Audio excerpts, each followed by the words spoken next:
রাজনীতিতে আদর্শ নাকি সুযোগ? কেন বাড়ছে এই দলবদল? গতকাল যে নেতা মিছিলে এক দলের স্লোগান দিলেন, আজ তাকেই দেখা যাচ্ছে বিপরীত দলের মঞ্চে। বাংলাদেশের রাজনীতিতে দলবদল যেন এখন নিয়মিত উৎসব। কিন্তু এর পেছনে আসল রহস্য কি? আদর্শের পরিবর্তন নাকি কেবল স্বার্থের রাজনীতি? আজকের ইনসাইডে আমরা সেটাই জানব। অনেক ক্ষেত্রে দেখা যায় ক্ষমতায় থাকার বা যাওয়ার লোভে নেতারা দল পরিবর্তন করেন। তারা তাদের বিগত দিনের দলে থাকা আদর্শিকতার চর্চা থেকে সুবিধাবাদীর কাতারে সামিল হন, যা জনসাধারণের মনে অপরাজনীতির একটি আভাস খুঁজে পান। রাজনৈতিক হয়রানি বা মামলা থেকে বাঁচার জন্য তারা বিরোধী দল থেকে সক্রিয় দলে যুক্ত হন বা দল বদল করেন। এর মূল কারণ হলো সাময়িক হয়রানি এবং সমাজের প্রভাব বিস্তার করার মাধ্যমে তারা প্রকাশ পায়।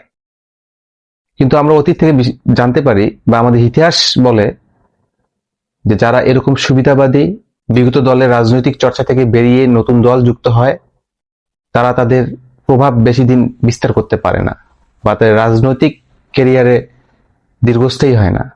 আর দলবদল করে তার রাজনৈতিক ইমেজ খুব বেশি দিন বা দীর্ঘমেয়াদী ধরে রাখতে পারে না। আমাদের বাংলাদেশ সংবিধান এই বিষয়ে কি বলে? বাংলাদেশ সংবিধানের ৭০ নম্বর অনুচ্ছেদে স্পষ্ট উল্লেখ করা আছে, যদি কোনো ব্যক্তি নিজ দল ত্যাগ করে বা ভোট দেয় তবে তার সংসদ সদস্য পদ চলে যায়। কিন্তু মাঠ পর্যায়ে রাজনীতিতে এই আইনের প্রভাব কতটুকু, আমরা সেটাই জানব। দীর্ঘ বছর রাজনীতি করার পর তৃণমূলের দৃষ্টিভঙ্গি কেমন?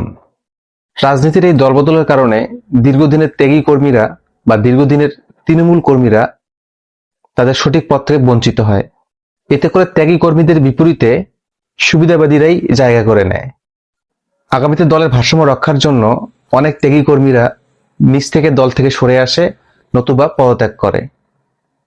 কিন্তু এটা আমাদের বাংলাদেশের রাজনীতিতে বড় একটা ইম্প্যাক্ট বিষয় যে ত্যাগী কর্মীরা আসলে সঠিক মূল্যায়নটা পায় না, যেটা আমরা দেখতে পাই বা আমাদের জনসাধারণ যেটা দেখতে পায় যে ত্যাগী কর্মীদের মূল্যায়ন আসলে হয় না, যদিও হয় বা সেটা কতটুকু যৌক্তিক। জনসাধারণের দৃষ্টি থেকে এই দলবদল আসলে কতটুকু গণতান্ত্রিক চর্চার সৃষ্টি করে?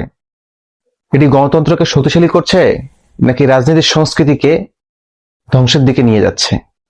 এই বিষয়ে আপনার মতামতকে কমেন্টে জানান।